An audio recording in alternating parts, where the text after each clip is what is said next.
বিজেন দ্বিজেন দ্বিজেন্দ্রনাথ বর্মা বসুনিয়ার কিন্তু আমরা নিতে চলেছি। আপনার সেই চিত্র দেখতে পাচ্ছেন।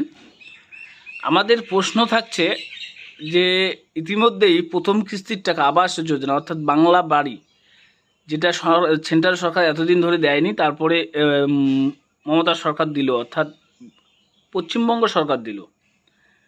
ইতিমধ্যে দ্বিতীয় কিস্তির টাকাও ঢুকে গেছে। এ বিষয়ে কি বলবেন? সাধারণ মানুষ তাতে কতটা খুশি এবং সাধারণ মানুষের কি ভাবমূর্তি পাচ্ছেন? দেখুন, এ বিষয়ে গ্রামের স্তরে সাধারণ মানুষ অত্যন্ত খুশি। কেননা যে টাকাটা কেন্দ্রীয় সরকারের দেওয়ার কথা, বিগত প্রায় 4 বছর ধরে বিভিন্ন ভ্রান্ত একটা পরিস্থিতিতে সরকার সাধারণ মানুষের, গরিব মানুষের হকের টাকা সেটা আটকে রেখেছে, সেটা প্রত্যেকে আমরা জানি। আজকে আমাদের মাননীয় মুখ্যমন্ত্রী শ্রীমতী মমতা বন্দ্যোপাধ্যায় তার অনুপ্রেরণায় এবং তার প্রচেষ্টায় গোটা পশ্চিমবঙ্গে বাংলার সাধারণ মানুষের জন্য তিনি যে উদ্যোগ নিয়েছেন, তিনি কথা দিয়েছিলেন এবং কথা রেখেছেন। ইতিমধ্যেই প্রথম কিস্তির পর দ্বিতীয় কিস্তির টাকা গ্রামের স্তরে সাধারণ মানুষ ধীরে ধীরে পাচ্ছেন এবং এতে সাধারণ মানুষের আস্থা দিদির প্রতি স্বাভাবিক মধুর হওয়ার কথা এবং দিদির প্রতি আস্থা তারা রাখছেন। এবং এটুকু আমরা আশা করি আগামী দিনে আমাদের যে আরও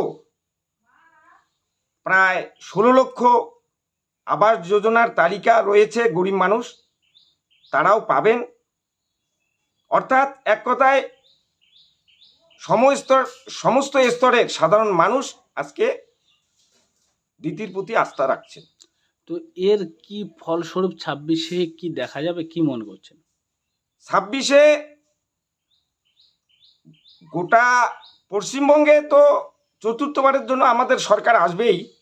পাশাপাশি আমরা কুচবিহার জেলার মানুষ এবং পাটচরা সভাপতি হিসেবে এইটুক কথা বলতে পারি যে কুচবিহারের যে 9টা আসন বিধানসভায় আছে, 9 যেভাবে মানুষের ঢল প্রতিনিয়ত আজকে মন্ত্রী মহল থেকে সাধারণ স্তরের বিজেপির ভাঙনে তারা আমাদের দলের দিকে আসছেন, দলের সমর্থন নিচ্ছেন এবং আমরা 26-এর নির্বাচনে 9 পাবো, এটুক বিশ্বাস বা এটুক আশা আমাদের আছে।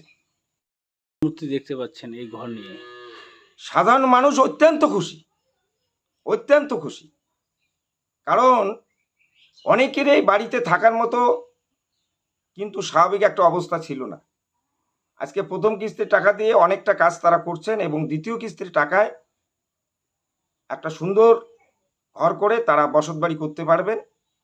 কাজেই সাধারণ মানুষ গ্রামের অত্যন্ত খুশি। আমি দ্বিজেন্দ্রনাথ বসুনিয়া, পাটছড়ার সভাপতি, তৃণমূল কংগ্রেস সভাপতি। তৃণমূল কংগ্রেস।